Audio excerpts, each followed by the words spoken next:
अगर सिम्टम्स की बात करें तो जैसे मैंने स्टार्टिंग में बताया कि fibroid is probably one of the most common gynaecological condition जिसके लिए ट्रीटमेंट लगता है और शायद यूट्रस निकालना पड़ता है. It is the most common indication of uterus removal probably in the world. तो definitely it has symptoms. It affects quality of life of so many women. आजकल तो हमें पता है everybody is busy working, tired whole day. तो उसमें अगर quality of life hamper कर रहा है तो definitely they require treatment.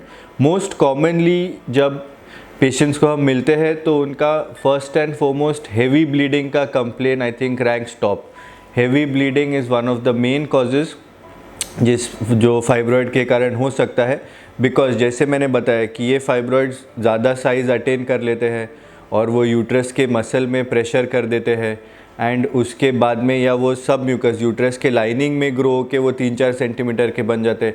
So they cause almost so much heavy bleeding कि 5 to 7 बिग पैड्स भी पूरे नहीं होते. हीमोग्लोबिन ड्रॉप होने लग जाता है, वीकनेस ज़्यादा हो जाता है. तो that is first and foremost most important symptom. Second one would be severe pain, जिसको डिसमेनोरिया करके बोला जाता है मेडिकल टर्म्स में.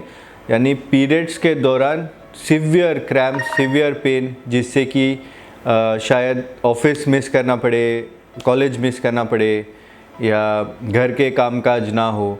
तो these are the 2 most common presenting symptoms जो फर्स्ट फाइब्रॉइड्स के साथ एसोसिएटेड है. Second of course is depending on the location, वो कहाँ पे है.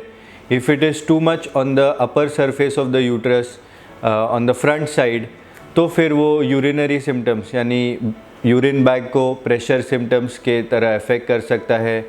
समटाइम्स वो बहुत अगर नीचे की तरफ रहे यूट्रस में तो सेक्सुअल कांटेक्ट के दौरान पेन कॉज कर सकता है.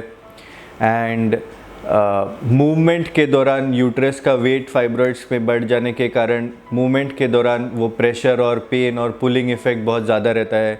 समटाइम्स ये फाइब्रॉइड जैसे मैंने बताया था कि वो डीजेनरेट हो जाते हैं, उनमें कुछ इन्फेक्शन या ब्लड सप्लाई कम होने के कारण वो डीजेनरेट हो जाते हैं. फिर it causes pain at every time, not only related to periods but pressure symptoms as well as rarely it may cause some vomiting or other present as a rare aspects. But these 3, bleeding, pain and pressure symptoms are the 3 main. And one like पहले जैसे discuss किया, infertility could be one कि वो fibroid बहुत बड़ा है और वो यूट्रस के लाइनिंग में प्रेशर कर रहा है या अंदर ग्रो रहा है, तो वो या वो ट्यूब के ऊपर ही ग्रो हो रहा है कि वो एक ट्यूब को ब्लॉक कर दे रहा है, तो वो एक इनफर्टिलिटी भी एक सिम्टम हो सकता है.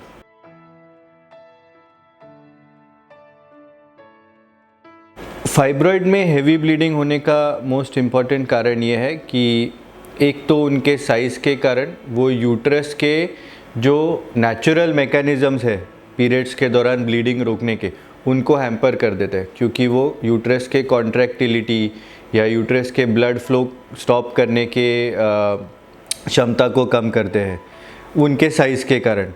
दूसरी बात है, जब वो एंडोमेट्रियम को प्रेस करते हैं तो वो जो एक्सपोज पार्ट ऑफ एंडोमेट्रियम है उसका सरफेस एरिया बढ़ जाता है. And as I said fibroid is a hormone dependent tumour. तो जैसे ही हार्मोन्स रहते हैं that endometrial lining over grows और वो बहुत थिक हो जाता है, which is a natural response to hormones and the fibroid triggers it more. तो उसके कारण हेवी ब्लीडिंग होता है. So these are the most common cause of heavy bleeding in fibroids.